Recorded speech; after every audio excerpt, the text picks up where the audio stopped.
बोलो श्री रामचंद्र भगवान की जय। श्यामल रामचंद्र की जय। जय जय श्री राम। हमें निज धर्म पर चलना सिखाती रोज रामायण। इसलिए प्रतिदिन हमें मध्याह्न काल में रामायण का पाठ करना चाहिए, रामायण की कथा को सुनना चाहिए। क्यों? इसमें सीता जी का प्रसंग है और बड़ा सुंदर ये हमें अपने निज धर्म पर चलाना सिखाती है। आगे चलकर जनमेजय ने पूछा कि भगवान अब मुझे मुनिवर आप हमें वासुदेव वासुदेव मुनि श्रेष्ठ सर्व ज्ञान निधे नघ श्रेष्ठो विच्छामहं स्वामिन् अस्माकं कुलवर्धनः।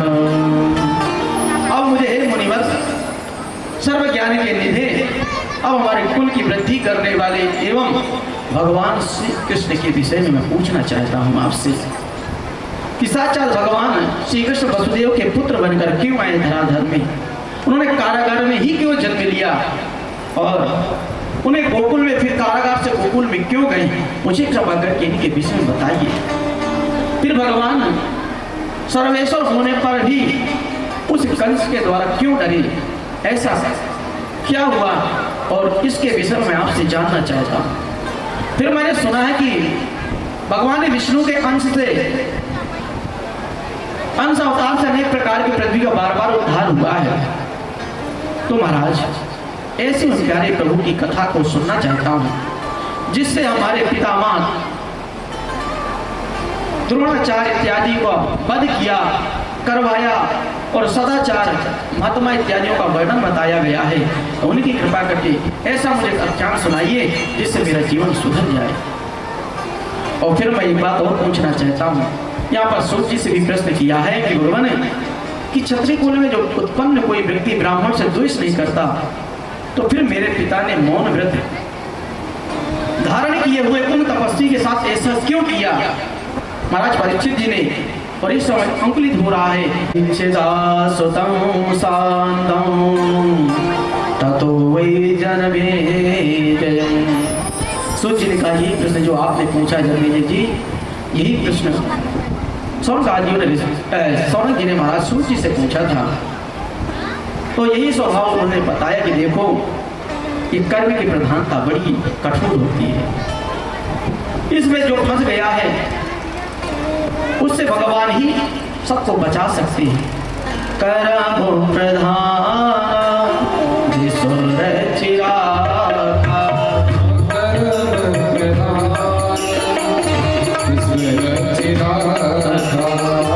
जो जस करहि सो तस चाखा, जस करहि सो तस चाखा,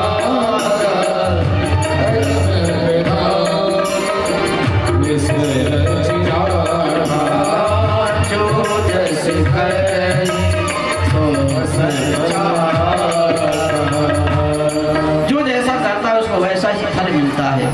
इसलिए कर्म की प्रधानता बड़ी प्रबल बताई गई है। इसलिए ब्रह्मांड के नायक भी भगवान विष्णु को भी इन कर्मों में बंधकर जन्म लेना पड़ता है। ऐसा जब वर्णन किया है महाराज, उन्होंने कहा महाराज मैं एक बात ये जानना चाहता हूँ, भगवान सुंदर लीलाएं करते हैं अनेक प्रकार की, और युगे युगे सवन कासु नीच योनि सुतत्कथम तत्वा वैकुंठ संवासा सुख भोगान के कसह। इसलिए मैं सोचता हूँ भगवान ये जीव आपने कर्म की प्रधानता बताई है, जीव बार बार अपनी माँ के गर्भ से जन्म लेता है ऐसा क्यों होता है, और फिर घर में जाकर जीव क्या करता है और कैसे भगवान अपनी माँ के गर्भ से बाहर आकर इसका भी वर्णन सुनना चाहता हूँ। उन्होंने कहा देखो, जब बालक गर्भ के अंदर रहता है ना, तो माँ भगवती या भगवान प्यारे प्रभु से प्रार्थना करता है। क्यों ऐसा क्यों करता है? क्योंकि गर्भ में कोई आनंद पूर्वक नहीं रहता है। माँ के खट्टे मीठे तीखे अनेक प्रकार के रसों का स्वादन करने से उस बालक को बड़ा दर्द होता है। वो बालक बार बार माँ से प्रार्थना करता है भगवान से कि भगवान चक्रपाणी, अब मैं अपनी बार बाहर गया, फिर मैं आपका भजन करूंगा और फिर मैं अनेक प्रकार के झंझट में नहीं पड़ूंगा। जब बालक का जन्म होता है, जब माँ के गर्भावस्था में आता ना, तो शरीर में जब एक पहला दिन होता है महाराज, एक रात्रि में एक अणु के बराबर होता है। धीरे धीरे 5 रात्रि में महाराज बुदबुद के समान हो जाता है। 10 रात्रि में महाराज बेर के समान उस बालक का शरीर होता है बच्चे का। फिर महाराज वो अंडाकार हो जाता है और 1 महीने में उसका सिर निकलता है। दूसरे महीने में उसके हाथ पांव इत्यादि का विभाग हो जाता है। तीसरे महीने में नख रोम इत्यादि चर्मों का और स्त्री पुरुष के चिन्हों का भी प्रारंभ हो जाता है। और चौथे महीने में रक्त मान 7 प्रकार की धातु उसके शरीर में उत्पन्न हो जाती है। 5वें महीने से भूख प्यास लगने लगती है उसको महाराज, और 6वें महीने फिर झिल्ली में लिपट कर दाहिने कोख में जाकर महाराज वो लेटा रहता है। और महाराज माता के खाए हुए अनेक प्रकार के जब अन्न उसके शरीर में लगते हैं महाराज, उसको दर्द होता है। और जब दर्द होता है तो महाराज उसको 7वें महीने में ज्ञान शक्ति प्राप्त होती है और भगवान से प्रार्थना करता है, भगवान इस गर्भावस्था से मुझको बाहर निकाल दो, मैं जीवन में कभी भी आपको भूलूंगा नहीं, केवल माँ आपका भजन करूंगा। भगवान कहते हैं हर बार यही कहता है तू जा जाके। अब राज बात ही सही है। जब भी हम माँ के गर्भ से जन्म लेते हैं महाराज, जैसे ही रोते हैं महाराज, तो बच्चा जन्म दिया तो रोया तो बड़ा शुभ माना जाता है, लेकिन बच्चा गूंगा नहीं, और महाराज रोया नहीं तो कहते बच्चा गूंगा पैदा हुआ है। और महाराज ये छींकना और महाराज गूंगा रोना या महाराज चलती हुई यात्रा में दोनों सुखदायक नहीं है, सुखदायक नहीं है। बालक फिर भी जब प्रार्थना करता है तो माँ भगवती कहती है भगवान आप तो इसको छोड़ो, इस पे दया करो। बोले देवी वो किस पे दया करूं? ये बार बार उससे कितनी बार यही सबसे कहकर जाता है, पर लेकिन मुझको भूल जाता है। जैसे माँ के गर्भ से बाहर निकलता है ना, सिर हेठ ऊपर चरण संकट, बात पूछत नहीं को। कैसे बालक का जन्म होता है? सिर उसका नीचे रहता है और पैर ऊपर रहते हैं महाराज। जैसे तो बालक को कहते उत्तान पाद। सिर हेठ ऊपर चढ़न संकट, बात पूछत नहीं को। अब जग जाहि भजऊ चक्र पाणी। अब भगवान जब भी मैं इस गर्भ से बाहर निकला तो केवल मात्र आपका भजन करूंगा बस। और महाराज जैसे ही लंबे भगवान ने कृपा करी, प्रसूति नाड़ी के द्वारा बालक बाहर आता है, तो महाराज वैसे ही बालक रोने लगता है महाराज, और अनेक प्रकार की माया महाराज उसको लपेट लेती है।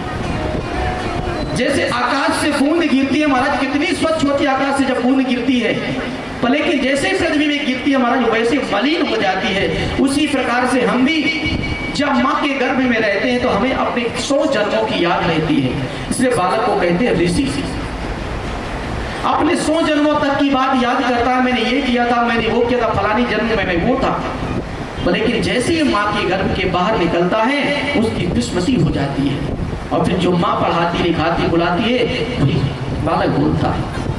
भूमि परत डाबर पानी, भूमि परत डाबर पानी, भूमि परत डाबर पानी, भूमि परत डाबर पानी, जीव जीव माया में जीव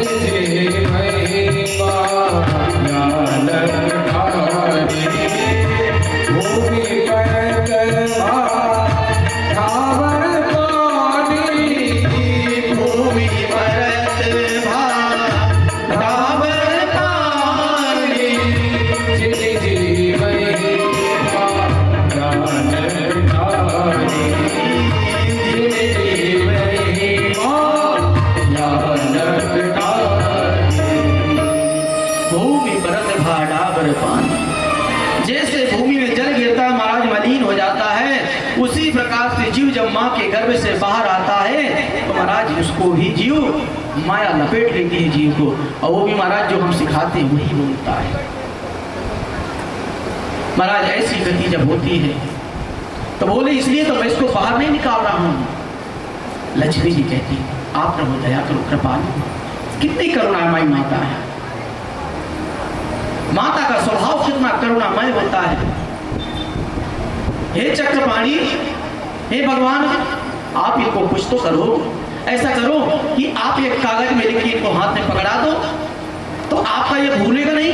बोलिए काली खोपड़ी वाला मनुष्य बहुत चतुर है। क्या है? बहुत चतुर है काली खोपड़ी वाला। ये क्या बहाना बना देगा कि महाराज पानी में कागज गल गया। ये बात की बात है, एक सेठ जी एक हाथी से बहुत काम लेता था। महाराज एक दिन की बात है कि हाथी गया मर के यमराज के पास। बोले क्यों, तुमने जीवन में कुछ नहीं किया? बोले महाराज जीवन में कुछ नहीं किया। क्यों नहीं किया, क्या बात हो गई? बोले महाराज एक काली खोपड़ी वाला है। बोले कौन है? बोले महाराज एक काली खोपड़ी वाला है। बोले कौन, बताओगी तो सही। बोले वो मनुष्य। बोले मुझसे जीवन भर भाट डुलाया है। यमराज ने तुरंत अपना दूध भेजा, जाओ उस सेठ को पकड़ के लाओ। गया महाराज उसके पास। सेठ जी ने कहा चलो आपको यमराज जी ने बुलाया है। महाराज तुरंत उसने कागज निकाला, पेन निकाला और उसमें कुछ लिखा। लिख के यमराज जी के पास महाराज जेब में चुपचाप डाल के पहुंच गया। जब यमराज जी के पास में गया महाराज, यमराज जी ने कहा क्यों, तुम इस हाथी को बहुत सताते थे, इससे बहुत काम लिया, इसको कुछ करने दिया? बोले महाराज ज्यादा बोलो मत, और ये पकड़ो अपनी चिट्ठी पकड़ो इसको। महाराज कागज निकाल के दिया। बोले उसमें क्या लिखा था? आज्ञा से भगवान वैकुंठनाथ की आज्ञा है कि तुम इस पद के लायक नहीं हो। अब महाराज ने सत्य लिखा। महाराज यमराज की बुद्धि चकरा गई। ऐसे कैसे हो गया, भगवान ने ऐसा क्यों दे दिया मुझे लिखकर इसको? अब महाराज इंद्र के पास गया। इंद्र ने कहा ऐसा तो हो नहीं सकता है कि भगवान इसको लेकर चिट्ठी दिया हो। महाराज उसको पालकी मंगाई है, पालकी में मनुष्य को बैठाकर भगवान के पास ले गए और भगवान के पास पूछे। तुरंत यमराज हाथ जोड़कर दंडोत करने लग गया। महाराज हमसे क्या भूल हो गई जो आप हमें पद से निकालना चाहते हैं? भगवान ने कहा क्या हो गया? बोले महाराज ये आपकी चिट्ठी दिया, इसमें लिखा है कि आप इस पद के लायक नहीं हो, आज्ञा से वैकुंठनाथ। महाराज जब भगवान ने पढ़ा बोले वाह भैया, ये तो मैंने कभी इसको नहीं दिया है। तो भगवान से तुरंत मनुष्य ने बोला आपका वैकुंठ धाम, वैकुंठ नाम है, वैकुंठनाथ नाम है कि नहीं नाम है? बोले बिल्कुल नाम है। तो बोले महाराज फिर आपकी तो साइन है। तो महाराज उस मनुष्य को ही मुक्ति मिल गई। तो ऐसा काली खोपड़ी वाला है। भगवान हमें बहुत संकेत करते हैं, पर महाराज हर संकेत को हम नकार देते हैं। उन्होंने कहा कि ऐसा तो क्या संकेत करते महाराज, हमारी आंखों में दिखना बंद हो जाता है, देख नहीं पाते महाराज। आंखें हुई है धुंधली, पढ़ना पढ़ाना बंद है, नहीं पास तक का दिखता, इतनी आंखें बंद हैं, फिर भी तृष्णा पूरी नहीं हुई। आंखों में दिखता नहीं महाराज, जाला पड़ गया है। लेकिन क्या करते हैं, तुरंत डॉक्टर साहब के पास जाते हैं और महाराज एक चश्मा टेस्ट कराते हैं और महाराज लगाते घूमते हैं। भगवान ने इशारा किया कि अब देखो तुम संसार के न्यूज़पेपर पढ़ना बंद कर दो, अब मेरा भजन करो बंद आंखों से। पर महाराज भगवान के इशारा को हर बार मिट देता है। आंखें थे दांत हाथी सब मजबूत हिलने लग गए। हाथियों के जैसे मजबूत दांत है महाराज, लेकिन कुछ अवस्था आती है, वृद्धावस्था महाराज दांत काम नहीं करते हैं, एक एक जैसे छत की कड़ी गिर जाती है उसी प्रकार से गिरने लग जाते हैं। पर महाराज अब देखो डॉक्टर साहब के पास गए, पर्चा कटवाया और महाराज प्लास्टिक के दांत बनवा के ले आए।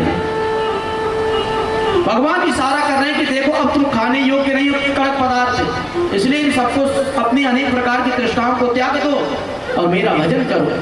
पर महाराज भगवान के संकेत को हम टाल देते हैं। महाराज जब भी सुनना सुनाना बंद है, नहीं अब पास तक का सुनाई देता है, फिर भी तृष्णा हमारी पूरी नहीं होती। सुनना भी नहीं पड़ा महाराज, हमारे कानों में सुनाई नहीं देता है, कोई जोर से चिल्लाए तब सुनाई देता है। पर लेकिन महाराज हम डॉक्टर के पास जाते, महाराज मशीन लगवा लेते हैं, सब भगवान के इशारों को नकार देते हैं। महाराज इस प्रकार के हमारे जीवन में भगवान कहते मैंने को कितना संकेत करता हूं।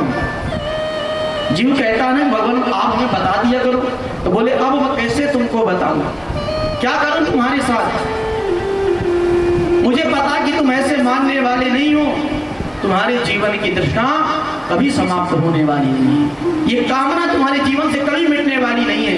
और वास्तव में सबके पास काम है। अगर यहाँ से उठना भी है, कोई पूछे कहाँ जा रहे हैं, बोले 1 मिनट काम करके आता, बस तुरंत हमारे पीछे काम लगा हुआ है। इस काम से जीवन भर हमें छुटकारा नहीं मिलने वाला। जब तक इस काम को त्याग नहीं करोगे महाराज, तब तक हम जीवन में दुखी ही रहेंगे। भगवान ने लक्ष्मी जी से बहुत प्रार्थना किया है। लक्ष्मी जी ने भगवान से, पर भगवान ने कहा हर बार भूल जाता है, तो बोले फिर महाराज कुछ करो उपाय, तो बोले ठीक है, इनके हम उंगलियों में शंख चक्र के चिन्ह लिए दे रहा हूँ। महाराज कहीं कि किसी के शंख चक्र के चिन्ह मिलते उंगलियों में, लेकिन महाराज इसलिए कहते कराते बसते लक्ष्मी कर मूले सरस्वती।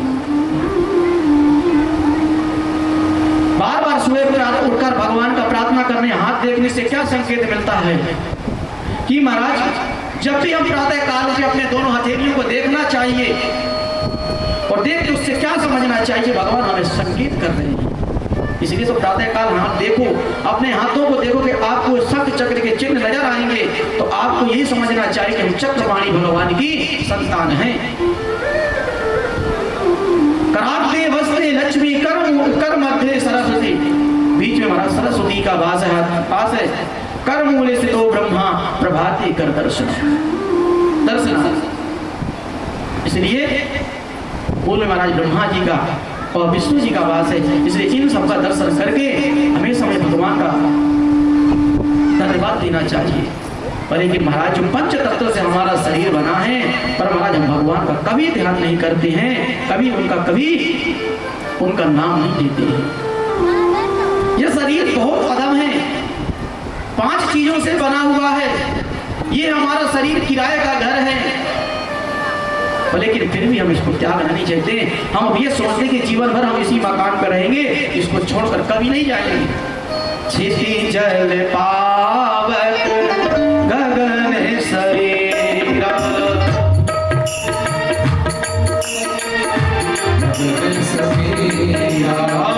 क्षिति जल पावक गगन शरीरा, क्षिति जल पावक गगन समीरा, पंच रचित यह अधम शरीरा, पंच रचित यह अधम शरीरा, पंच रचित यह अधम शरीरा।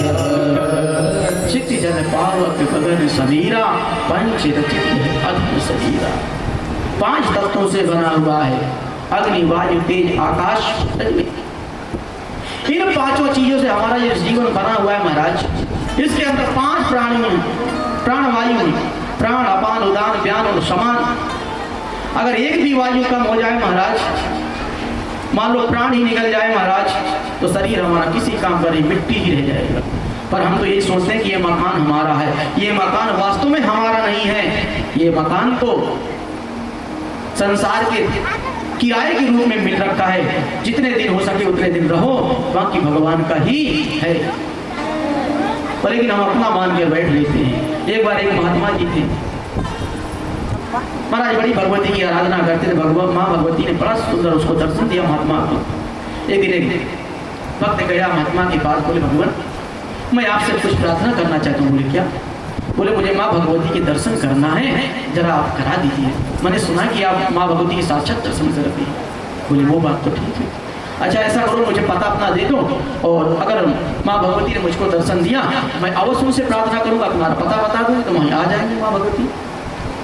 तुरंत उन्होंने एक कार्ड निकाला महाराज और संत जी को पकड़ा दिया। संत जी ने कहा ये क्या है? बोले अब महाराज ये कार्ड मेरे ऑफिस का है। बोले भैया मैंने ऑफिस का पता नहीं पूछा, तुम्हारा पता पूछा, तुम्हारा पता क्या है बताओ मुझे। तुरंत महाराज दूसरा कार्ड निकाला, पकड़ा दिया संत जी को। बोले ये क्या है? बोले महाराज ये मेरे घर का पता है।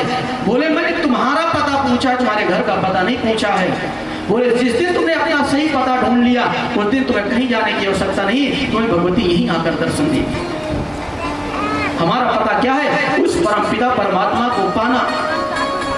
पर हम तो संसार के अनेक वस्तुओं अपने परिवारजनों को पाने में ही जीवन व्यर्थ लेते हैं, गंवा देते हैं। कभी भी भगवान प्राप्ति के लिए हम उपयोग नहीं करते हैं, परिश्रम नहीं करते हैं। और ऊपर से भगवान के अनेक प्रकार के वैभव में उनकी अनेक प्रकार की सृष्टि में उंगली उठाते रहते हैं, कहते भगवान ने ये गलत किया है, भगवान ने आज बारिश नहीं करना चाहिए था, भगवान के बारिश करने का समय नहीं है। अनेक प्रकार की ऐसी वस्तुओं में हम महाराज उनको भगवान को पूछते रहते हैं।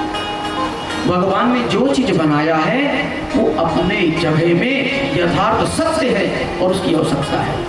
भगवान जो करते वो सत्य है, हमारे सोचने से कुछ नहीं होने वाला। एक व्यक्ति का पता क्या करता है, एक डायरी पेन निकाला, बोले भगवान पर बुद्धि नहीं है, एक भी बुद्धि नहीं है। दो लोग इकट्ठे हुए चल पड़े, बोले आज भगवान की हम कमी निकालते, कौन कौन सी कमी भगवान ने की सृष्टि रचने। गए पेन लेकर पहुंचे महाराज कहाँ? कटहल के पेड़ के पास। बोले देखो पेड़ इतना से आपको इतना बड़ा फल लगा है महाराज, सबसे पहले 1 नंबर की रत्ती की नोट की जाए। संत जी से बात करने लग गए इस प्रकार से। फिर महाराज जामुन के पेड़ के पास पहुंचे, बोले देखो पेड़ तो कितना हाथी जैसे है, पर लेकिन इसमें फल देखो कितने छोटे छोटे से लगे, ये दूसरी गलती नोट कर। तीसरा महाराज पहुंचे कहाँ? कुंडा के पेड़ के पास। बोले देखो ये पतला सा बिल्कुल सीख सा तुरंत मुड़ जाता है, और बताओ इतने इतने बड़े कुंडे लगा रखे। भगवान के एक भी बुद्धि दिमाग नहीं है।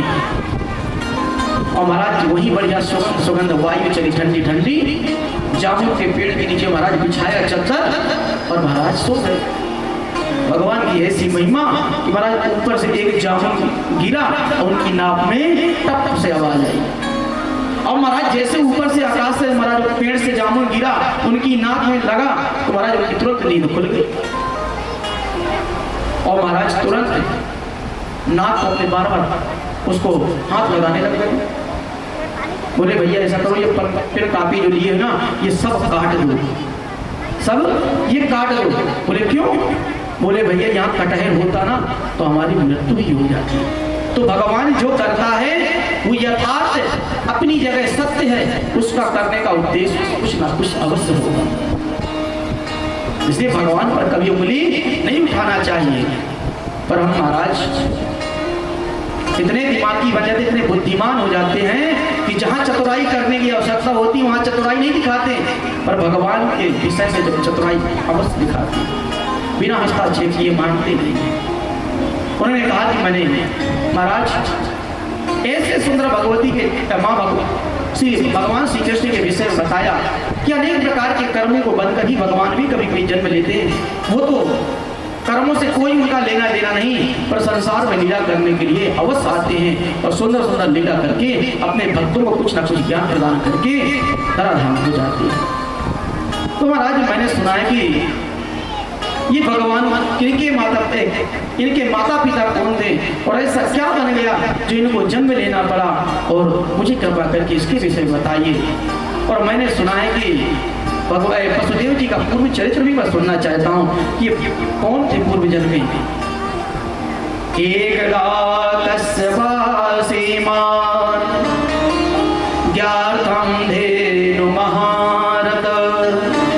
याचितो हम बहुविधं नानदो धेनुमोत्तमा। एक बार की बात मैं तुम्हें बताता हूँ। जो प्रश्न आपने राजन किया है यही प्रश्न पूर्व काल में नारद जी ने ब्रह्मा जी से किया था। एक बार की बात है, महाराज कश्यप मुनि थे, उनको यज्ञ करने के लिए अनेक प्रकार के घी इत्यादि की जरूरत थी, तो उन्होंने वरुण देव के यहाँ से गाय ले आए। याचितोयम बहुविधम नाददो धेनुमुत्तम, उनके यहाँ से याचना करके लेकर आए कि तुम्हारी गऊ में कुछ दिनों के बाद लौटा दूंगा। पर लेकिन बहुत दिन होने के बाद ही वरुण देव ने उनसे गाय मांगी, पर उन्होंने उस गाय को वापस नहीं किया। बड़ी विनम्रता से पूर्वक मांगी, लेकिन उनकी गाय को नहीं दिया। उन्होंने बहुत दिन तक हो गए नहीं, जब दिया तो ब्रह्मा जी के पास वरुण जी पहुंचे और महाराज हमारा न्याय करिए। क्या न्याय करें? बोले महाराज जी आपका जो पुत्र कश्यप है, उन्होंने मेरे गाय ले गए थे और अभी तक दिया नहीं है। ब्रह्मा जी ने समझाया कि भाई वरुण की गाय उसको वापस कर लो।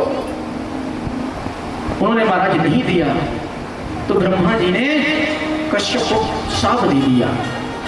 अंसेनं त्वं प्रतिवीप्या वै प्राप्या जन्मयदो कुले भालाभ्यां संयुक्ता तत्र गोपाल त्वां करिष्यसि। तुम अगर इसकी गाय नहीं लेते तुम भी संसार में जाओगे, अनेक प्रकार के निंदित कार्य करोगे। और इस मर्यादा की रक्षक ने ब्रह्मा जी ने उस अपने परम प्रिय मुनि श्रेष्ठ कश्यप को शाप दे दिया कि तुम अंश से पृथ्वी पर यशवंश में जन्म लेकर अपनी दोनों पत्नियों के साथ गो पालन का कार्य करोगे। जिस प्रकार से शाप दे दिया महाराज, और उसी समय पर भगवान वरुण देव ने कश्यप को शाप दे दिया ब्रह्मा जी के द्वारा महाराज कि तुम जब ज्यादा प्रार्थना करने लगे, भगवान मुझे क्षमा करो, इतनी छोटी सी व्यक्ति में इतना बड़ा दंड क्यों? तो उन्होंने कहा कि देखो ठीक है, तुम एक जन्म में कश्यप और अदिति बनोगे। तुम्हारे अनेक प्रकार के शोक संतप्त होकर अदिति को शाप दे दिया महाराज कि तुम्हारे सातों पुत्र उत्पन्न होंगे, मृत्यु को प्राप्त हो जाएंगे। अदिति ने साफ समझ दिया महाराज मुझे समझ में नहीं आ रहा, कृपा करके मुझे ये भी बताइए। इस प्रकार से अनेक प्रकार की बातों को महाराज कहा। उन्होंने कहा कि देखो एक बार की बात है कि दिति ने अदिति को शाप दिया था। पूर्व काल की घटना की देवताओं के ऊपर असुर ने महाराज अनेक प्रकार का आक्रमण कर रहे थे, तो सभी असुरों को देवताओं ने मारकर पराभूत कर दिया। इससे महाराज दिति जो असुरों की माता है महाराज, वो बड़ी परेशान हो गई, बड़ी चिंता हो गई कि मेरे पुत्रों को रहने के लिए कोई जगह नहीं है। इससे दुखी होकर एक दिन अपने कश्यप मुनि से प्रार्थना करने लग गई कि भगवान मुझे आप ऐसा कोई व्रत बताइए जिससे इंद्र को मारने वाला एक पुत्र उत्पन्न हो। तां वाचा मुनि कांते स्वस्था भवमयोदिते वृत्तान्ते भविता तुभ्यं सदकृतो क्षमासुता। जो 100 अश्वमेध यज्ञ कर लिया उसको कहते हैं शिक्षतु, उसको इंद्र की पृथ्वी मिलती है। इंद्र कोई किसी व्यक्ति का नाम नहीं है, उस सिंहासन का नाम है। जिसने 100 अश्वमेध यज्ञ कर लिए उसको महाराज इंद्र के सिंहासन में बैठा दिया जाता है। इसलिए इंद्र हमेशा चिढ़ता रहता है हम लोगों से। क्यों? कहीं भी पूजा पाठ इत्यादि देखता है महाराज तुरंत उन कोणों को छीन करने आ जाता है। इसलिए जब भी पूजा पाठ इत्यादि करो तो महाराज उठने के बाद तुरंत आसन से नीचे जल छोड़ो, श्री सहस्राय नमः श्री इंद्राय नमः कहकर मस्तक से जल लगा दो। उससे क्या फिर इंद्र हमारे पुण्यों को छीड़ नहीं कर सकता। तो महाराज इस प्रकार से बाकी एक बार की बात है, कश्यप जी से प्रार्थना कर रही थी, विनम्रता पूर्वक कहा माँ आपकी मैं सेवा करने के लिए आया हूँ, आप मुझे अब क्या प्रदान करें। दीदी ने सोचा कि चलो कोई बात नहीं, सेवा करता रहेगा उससे क्या। और नीति में कोई फर्क नहीं है माता, आपके और मेरी माँ में कोई फर्क नहीं है। इसलिए वो सो गई। उसी समय इंद्र ने मौका देखा महाराज और उस छोटा सा रूप बनाकर अदिति के गर्भ में प्रविष्ट हो गया महाराज। और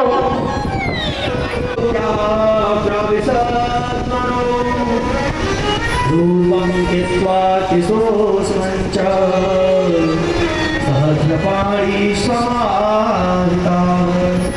पर किसी कारणवश वो थकान के कारण भूल गई और सो गई। उसी समय पर इंद्र महाराज जैसे गर्भ में गया, लंका में लगाई थी, तब वहां पर महाराज ये गए हुए थे, लंका को जलाकर भस्म कर दिया। ये महाराज देवता हो गए। और महाराज यहाँ दिति का व्रत खंडित हो गया। महाराज इंद्र को शाप दे दिया। महाराज शाप दे दिया कि जिस प्रकार तुमने मेरे छल पूर्वक, इंद्र ने छल पूर्वक मेरा गर्भ छिन्न भन्न कर डाला है, उसी प्रकार तू भी अपने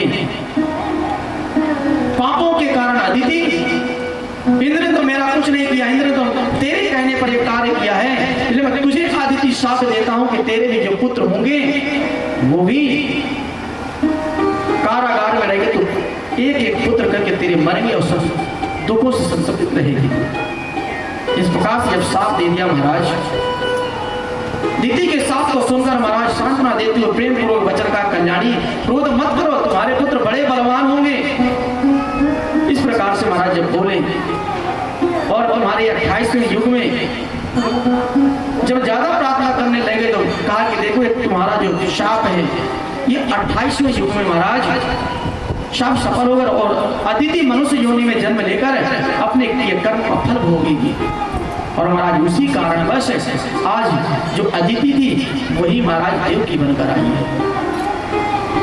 इस प्रकार से जब कहा महाराज, जन्मेजय ने कहा कि महाराज मुझे माया की प्रबलता समझना है, भगवान की माया क्या है और भगवान की माया को समझ में नहीं आता। इंद्र ने ऐसा पाप क्यों किया कि गर्भ में जाकर उस बालक का हत्या कर दिया? महाराज इसके विषय में मुझे जानना है, इतना घृण पाप क्यों किया? इस प्रकार से जब कहा, और मैंने सुना कि एक बार की बात है कि श्रुतियों का यह वचन है कि भगवान की माया को बताइए। उन्होंने कहा देखो भगवान जब भी कुछ करते हैं तो भले के लिए ही करते हैं। इंद्र को मान लो भगवान ने छला, पर लेकिन भगवान स्वयं उसका द्वारपाल बन के भी तो रहे। ये कहां राजन तुम बोल रहे हो? इसलिए भगवान जिस अवस्था में हमको रखे उसी अवस्था में भगवान का हमेशा सुमिरन करना चाहिए। एक बार की बात है कि एक राजा था, अपने सैनिक के साथ महाराज मंत्री के साथ वन में गया, तो महाराज राजा कुछ खिलवाड़ कर रहा था, तो महाराज तलवार लेकर एक लकड़ी को छील रहा था, पर महाराज छीलते छीलते उसकी उंगली कट गई। अब उंगली कट गई तो मंत्री से कहा कि देखो भैया मेरी उंगली कट गई। बोले अच्छा ही हुआ, भगवान जो करता है तो अच्छा ही होता है। राजा ने कहा मूर्ख, तुम्हें अच्छा इसमें अच्छा क्या दिख रहा है? मेरी उंगली कट गई, अभी तुझको दंड दूंगा। महाराज मंत्री को कारागार में डाल दिया। और राजा ने कहा क्यों? भगवान जो करता है अच्छा ही करता है ना? बोले हाँ भगवान राजन साहब, भगवान जो करता है अच्छा ही करता है। बोले तेरे साथ क्या अच्छा हुआ? तुझको मैंने जेल खाने में डाल दिया। उन्होंने कहा भगवान की देसी कृपा। एक दिन राजा फिर वन में गया महाराज शिकार खेलने, पर महाराज शिकार खेलते खेलते थक गया, पर वहां कुछ डकैत थे महाराज, उनको बलि के लिए एक नर की आवश्यकता थी। तो महाराज नरों ने और कोई नहीं पाया, उस राजा को अनेक सैनिकों से हटा हुआ पाकर अकेले में देखकर महाराज उसको पकड़ लिया। महाराज जब खिलाया पिलाया स्नान कराया महाराज, अब उसकी बात आई बलि देने के लिए व्यक्ति जो होता है महाराज उसका कोई अंग प्रत्यंग नहीं होना चाहिए। महाराज राजा को चेक किया गया, पर देखा तो इसकी उंगली कट गई। अब महाराज उसको छोड़ दिया गया। छूटकर महाराज जेल खाने में आया। राजा ने कहा देखो भगवान ने मेरे साथ बढ़िया किया है, आज मेरी उंगली कटी थी तो मैं बच गया, पर लेकिन तेरे साथ भगवान ने बहुत गड़बड़ किया है। बोले क्यों? बोले तुझको मैंने जेल खाने में डाल दिया, तो जिंदगी भर सड़ता रहेगा। बोले भगवान जो करता है अच्छा ही करता है। बोले महाराज मैं समझा नहीं। बोले बात ये हुई महाराज, राजा साहब मेरा कोई अंग प्रत्यंग नहीं हुआ, मैं तो सही सलामत हूं, आपके साथ में जाता आज तो आपको तो अंग उंगली कटी हुई इसलिए आपको छोड़ दिया, पर मेरी तो कोई उंगली नहीं कटी, मेरा कोई घाव नहीं है, इसलिए बलि का पकड़ा तो मैं बनता, इसलिए मैं बन गया। इसलिए कहता हूँ भगवान जो करते हैं वही अच्छा है, इसलिए भगवान की इच्छा में ही इच्छा हमारी होनी चाहिए। जाहि वेद राखे राम ताहि वेद रही,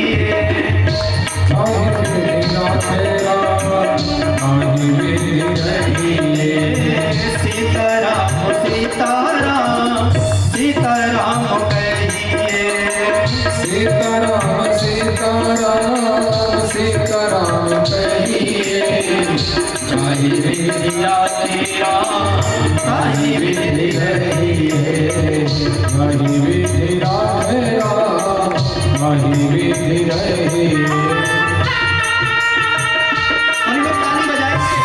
भगवान की कृपा का हमेशा स्मरण करते रहे, जो भगवान करता है अच्छे के लिए करता है। हमारे पास वैभव नहीं दिया, तो भगवान की इसमें कुछ हमारी ऊपर करुणा समझ में आई होगी, इसलिए नहीं दिया। इसलिए भगवान को हर परिस्थिति में चाहे दुख हो चाहे सुख हो, बस भगवान से यही प्रार्थना करना चाहिए कि चाहे विधि राखे राम ताई विधि रहिए, और बस भगवान का नाम ही हमेशा भजना चाहिए। हो राम नाम रामों से हाथ में, मुख में हो राम राम राम से हाथ में, मुख में हो राम नाम राम से हाथ में, मुख में हो राम राम राम से हाथ में, तू अकेला नहीं प्यारे राम तेरे साथ में, तू अकेला नहीं प्यारे राम तेरे साथ में, तू अकेला नहीं प्यारे राम तेरे साथ में, विधि का विधान हरि लाल सही, हरि लाल सही, हरि विधि राखे राम, हरि विधि राखे राम, सीताराम सीताराम कहिए, राम सीताराम सीताराम कहिए, हरि विधि राखे राम, हरि विधि रहिए, हरि विधि राखे राम, हरि विधि रहिए। काली की सेवा करते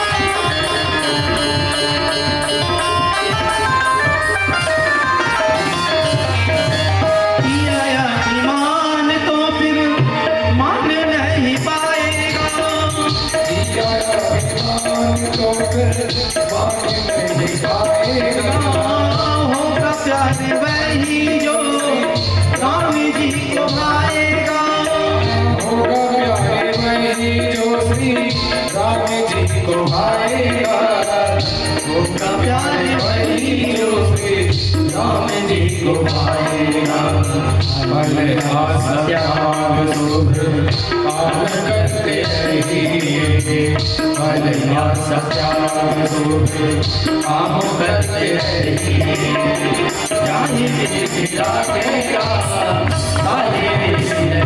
सीताराम सीताराम सीताराम कहिए, ताहि विधि राखे राम, ताहि विधि रहिए।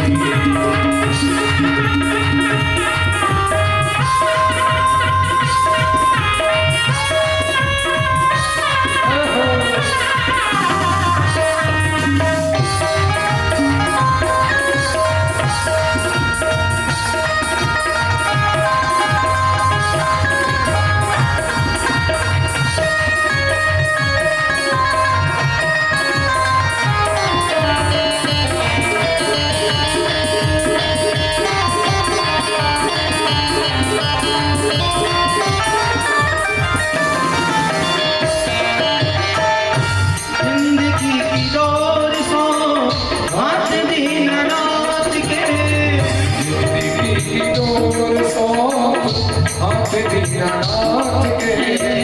महलों में रखने चाहे झोपड़ी में बात रे, महलों में रखने चाहे झोपड़ी में वास दे, महलों में रखने चाहे झोपड़ी में बात रे। काम रसता के प्यारे काम रस नहीं, काम रसता के प्यारे राम रस नहीं, जाहि विधि राखे राम ताहि विधि रहिए। राम सीताराम कहिए, जाहि विधि राखे राम ताहि विधि रहिए। सीताराम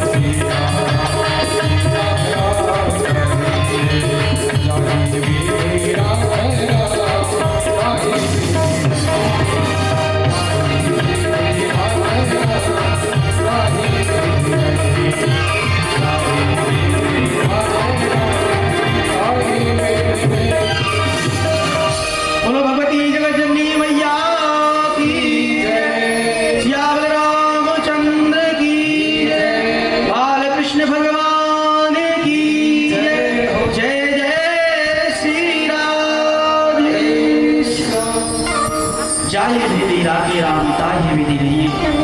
सीताराम सीताराम सीताराम। आशा एक राम जी से दूजी आशा छोड़ दे, नाता एक राम जी से दूजी नाता तोड़ दे। साधु संग राम रंग आगे आगे रहिए, जाहि विधि राखे राम ताहि विधि रहिए। जिस प्रकार से भगवान जिस विधि में राखे उसी प्रकार से रहना चाहिए। जब तक संतोष हमारे जीवन में नहीं होगा तब तक जीवन का कल्याण होने वाला नहीं। ये इंद्रियां बड़ी बलवान है, इंद्रियों का कभी भरोसा करने लायक नहीं है।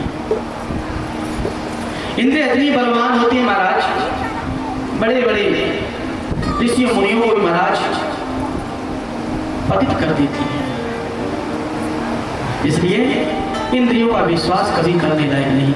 मन तो उसका बड़ा गुरु महाराज, ये मन ही हमारा इंद्रियों का दोहन करता है। उस दिन बताया नहीं था,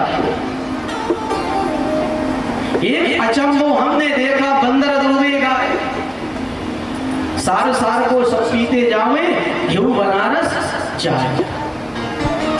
ये इंद्रिय रूपी गाय का दोहन कौन करता है? हमारा रूपी बंदर रूपी मन करता है। ये महाराज इतनी इंद्रियों का दोहन करता है, मोबाइल लेकर बैठ जाओ महाराज, आपको भगवत सत्संग सुनने नहीं देगा, चटपटी चीज देखेगा, मन करिएगा। हमारा नींद भी कई रात में 12 भी बज जाए फिर भी महाराज देखते महाराज आंखों में पानी लगा लगा के देखोगे, पर कथा और कहीं रामायण चल रही हो महाराज कुछ नींद आई चुपचाप रख दो। ये मन हमारा अनेक प्रकार की दुर्गुण वस्तुओं में जाता है महाराज, पर कभी हमारे सत्संग में नहीं जाता है। इसलिए मन को हमेशा डांट कर रखो। मन कब सुधरेगा महाराज? जब आप जबरदस्ती इसको कथा की पंडाल में ले जाओगे, किसी महात्मा के संत के चरणों पे जाओगे, वहां सुंदर सुंदर अपनी कथाओं का स्वादन कराओगे इस मन को, कि महाराज मन भी मानने को तैयार होगा। और जब मन आपका होगा अपने बस में, तो महाराज संसार में कोई से आप पराजय नहीं हो सकते हैं। आज हम हिंदू हैं महाराज, भगवान माँ भगवती के स्थान को छोड़कर महाराज वहाँ मजार पर चले गए, मजार पर चत्र चढ़ाने चले गए। ये हमारा वहाँ चढ़ाने का चत्र काम नहीं है, हमें तो माँ भगवती की सेवा करना चाहिए। जब तक माँ भगवती के चरणों में नहीं जाओगे तब तक कुछ होने वाला नहीं। कितना भी आप भूत प्रेतों की पूजा कर लो, हमारे जीवन में कुछ होने वाला नहीं है। इसलिए मांगना है तो भगवान से मांगो। आ कामः सर्व कामो वा मोक्ष कामः उदारति त्रिपेण भक्ति योगेना जजेत पुरुषं परम। जितनी भी कामना है अपने मन को, सबकी कामनाओं को महाराज अगर पूर्ण भी कराना है, भगवान से भी कुछ मांगना है भगवान से ही मांगो, और किसी से मांगने की आवश्यकता नहीं है। वो सब कामनाओं को पूर्ण करने वाले, ये बात कल भी कही।